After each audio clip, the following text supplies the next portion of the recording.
एक बार एक औरत रोते रोते गौतम बुद्धा के पास जाती है और बोलती है कि मेरे घर में किसी की मृत्यु हो गई है, तो मैं चाहती हूँ कि आप उसको फिर से जीवित कर दीजिए। तो गौतम बुद्धा ने कहा बिल्कुल मैं कर दूंगा, लेकिन उसके लिए तुमको गांव में किसी के भी घर से एक मुट्ठी मेथी का दाना लाना पड़ेगा।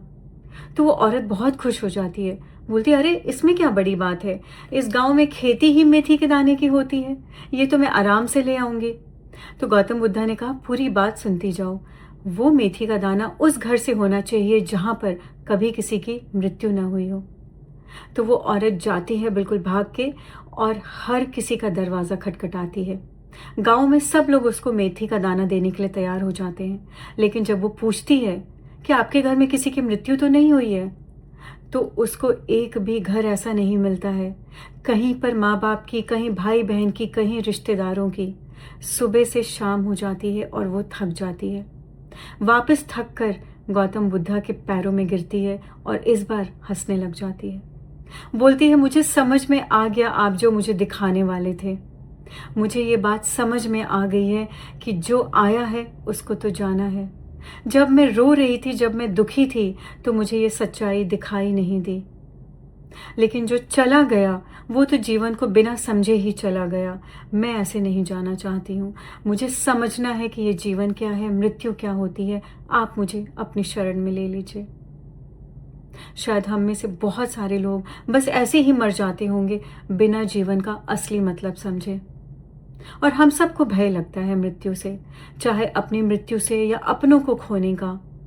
मृत्यु से लाख भय सही, लेकिन एक खास बात तो होती है इसमें कि ये मृत्यु ही होती है जो हमें जगाती है नींद से।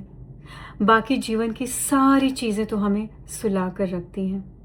अगर ये मृत्यु नहीं होती तो गौतम बुद्धा नहीं होते। बस एक बार किसी की शव यात्रा देखी और उनके मन में ये प्रश्न आया कि क्या मैं भी मरूंगा एक दिन, और बस वहीं से उनके जीवन में क्रांति शुरू हुई। इसके बारे में जे कृष्णमूर्ति भी बहुत अच्छी बात बोलते हैं कि हमें मृत्यु का भय इसीलिए लगता है क्योंकि हमने जितनी भी चीज़ें जीवन में बटोरी हैं उन सबको हमें छोड़ना पड़ेगा। चाहे वो धन दौलत हो, चाहे हमारे रिश्ते हों, चाहे हमारा परिवार हो, हमारी आस्था हो किसी चीज़ में, या हमारा खुद का शरीर हो। लेकिन इन सारी चीज़ों को अगर हम जीते जी छोड़ देंगे तो क्या हमें मृत्यु का डर होगा?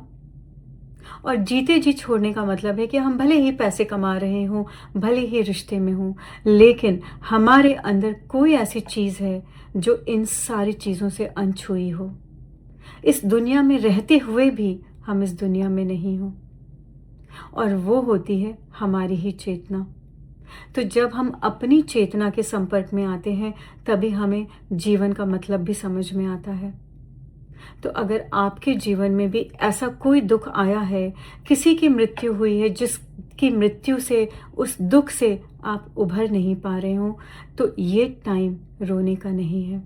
ये टाइम तो जीवन को और गहराई से समझने का है, इस जीवन की गहराई में उतरने का है, ध्यान में उतरने का है। और ये टाइम उसके पास जाने का नहीं है जो आपको सांत्वना देता है, बल्कि उसके पास जाइए जो आपको सच दिखाता है। और तब आप देखेंगे कि यही दुख की जो गहराई है आपको जीवन की गहराई से मिलवाएगी, और तब आपको जीवन और मृत्यु दोनों समझ में आ जाएंगे।